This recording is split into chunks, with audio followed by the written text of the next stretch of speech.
până să-mi dau seama ce se întâmpla, Mihai îmi dăduse deja unfriend. Uitați-o, sărăcuța, e vineri seara și ea e singură. Nu s-a îndurat nimeni să iasă cu ea.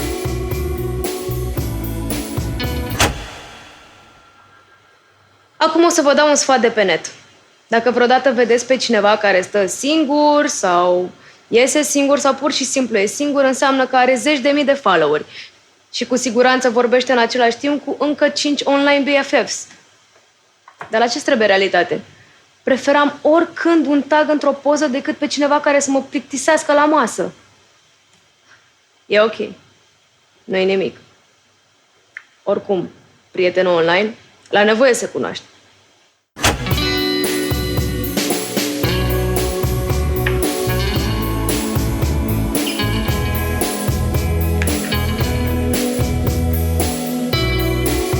Instakitten 23 era într-un live și o urmăreau 57.000 de oameni. I-am lăsat un coment. Mihai mi-a dat unfriend. Call me like now. Evident, viewerii sunt mai importanți decât un prieten, așa că mi-a dat hide. Am înțeles. Cine o mai fi online? Toți cei cu care trebuie să mă asociez pe net sunt într-o listă separată. Nu știam pe niciunul în viața reală, dar asta nu conta pentru social media.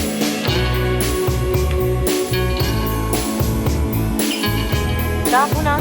Hei, uite ce s-a întâmplat. Mihai... Chiar nu pot să vorbesc acum. Nimeni din lista mea de Insta nu era available. La fel aș face și eu. Până la urma urmei e vorba de feed-ul lor. Așa că am făcut ceva, nu știu, disperat să-i zicem? Am căutat-o pe prietena mea reală, Ana.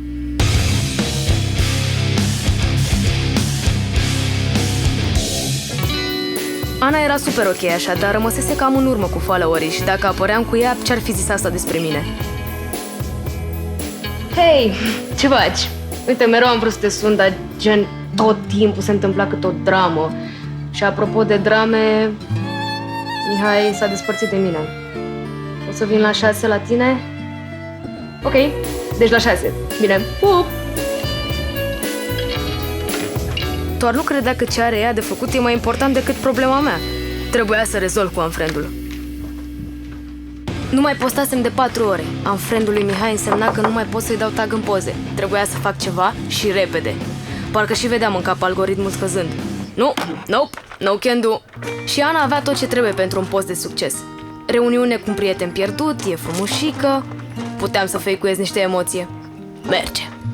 Deci ce s-a întâmplat? Aveam o repetiție importantă, dar m-ai sunat și le-am zis că nu mă duc. Mihai mi-a dat ce gafă era să fac.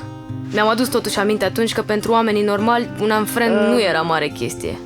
Mihai s-a despărțit de mine. Serios? Doar nu era să zic adevărul, că l-am ales pe el doar pentru că îmi făcea cele mai bune poze. Ce s-a întâmplat? Ești ok? Era gelos, credea că vorbesc cu alți tipi pe net.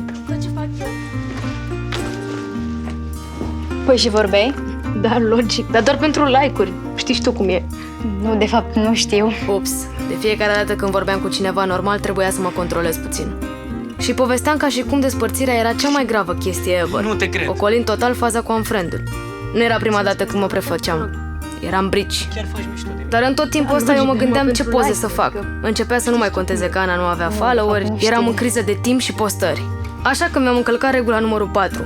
Nu posta persoane care nu-s verified. Auzi, dar așa ca să-mi treacă și mie gândul de la toate astea, facem și noi un selfie? Ok.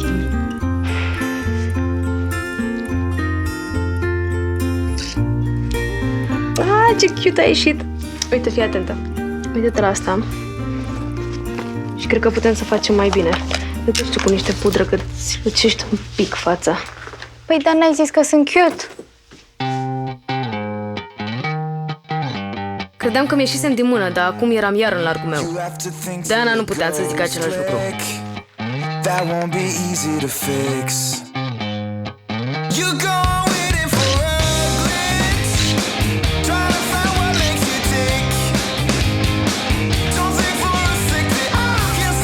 Așa, cum ți se pare asta? Să o las așa? Nu, să fac așa. Nu știu ce să zic. Par foarte schimbată. Abia dacă te mai recunosc, adică poze, filtre, hashtag-uri. Auzi, dar așa din curiozitate, tu n-aveai un frate care se ocupa cu editarea? Gen, poate să-mi facă și mie un filtru din ăsta fără filtru, gen, no filter. Pentru că toată lumea acum pe Instagram e be real, realness, dar n-am cum să pun o poză fără filtru. Știi că am o soră, nu? Deci poți să-l întreb, da? Surprinzător, reuniunea noastră mergea super bine. Nu a mai trebuit decât să-i reamenajez camera ca să am și eu un background acceptabil. Hei, ce faci acolo? Stai! Nu ți se pare că exagerezi? E doar o poză! Ia stai acolo. Doar o poză? Stai acolo. Deja începeam să observ un tipar în viața mea. Stai jos. Deci oamenii chiar nu înțelegeau. Doar o poză? Să ți se vadă doar un sfert din față, puțin din ochi. Poză după poză după poză și tot nu aveam ce trebuie. Asta pățesc dacă fac experimente din astea. Hai, gata, ajunge, avem poze să folosim 3 ani de acum încolo. Hai, pune pe asta de la Tobe că pare bună și zi-mi de Mihai. Dar nu pot să folosesc nimic. M-am mai postat de 6 ore. Îmi pare rău că eu n-am față de Insta. Trebuia să activez planul B. Să mă dau bolnavă pe net, să nu intre oamenii la bănuieli, că de ce nu postez? Faci acolo? Ce faci? Planul B, mă dau bolnavă. Auzi? Dar tu de ce ai venit azi aici? E cam dubios, adică nu ne vedem atâta timp. Apar dintr-o dată la ușa mea și vai ce dor ți-a fost de mine. Nu stai nici măcar 5 minute de vorbă și încep să muți chestii prin casă. Hai să vorbim de Mihai, nu? Da, ai vorbit fix 30 de secunde și ai început să faci poze ca o nebună. Se prindea de fază și eu trebuia să neg, evident. Tu te gândești puțin că am făcut 2 ani de baterie și nu m-am dus la repetiții cu trupa aia super mega tare ca să stau cu tine. Să te ajut și pentru ce? Pentru niște poze? Dar pozele sunt importante. Tu nu asculți, nu? Evident nu ascultam. Aveam altele pe cap. Ba da, ai spus că-ți place poza de la Tobe. Și să ghicezi de ce s-a despărțit Mihai de tine. L-ai pus să-ți facă poză după poză, nu? E vina ta. Poze, poze, poze, poze. Pot să-mi iau adio de la trupă. De ce ai venit la mine și nu te-ai dus la unul dintre prietenii tăi de pe net? N-au răspuns. Ha, și eu am fost ultima ta opțiune, nu? Ghiși ce? Surpriză. Am friend. Nope, nope, nope. Se întâmpla iar. Al doilea am friend într-o zi. Ăștia doi nu știau în ce hal îmi dădeau algoritmul peste cap. Can't you make up your mind? Oh, hoping that tomorrow I won't be alone. Oh no, no.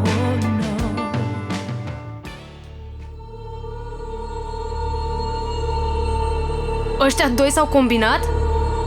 Ce, credeau ei că mă fac pe mine? Că mă păcălesc? Totul e pe Facebook, iar eu citesc în like-uri. Auzi, tu te-ai combinat cu Mihai? Cancelare! Ziua asta trecuse direct la dislike. Măcar în somn să mi se întâmple ceva mai bun.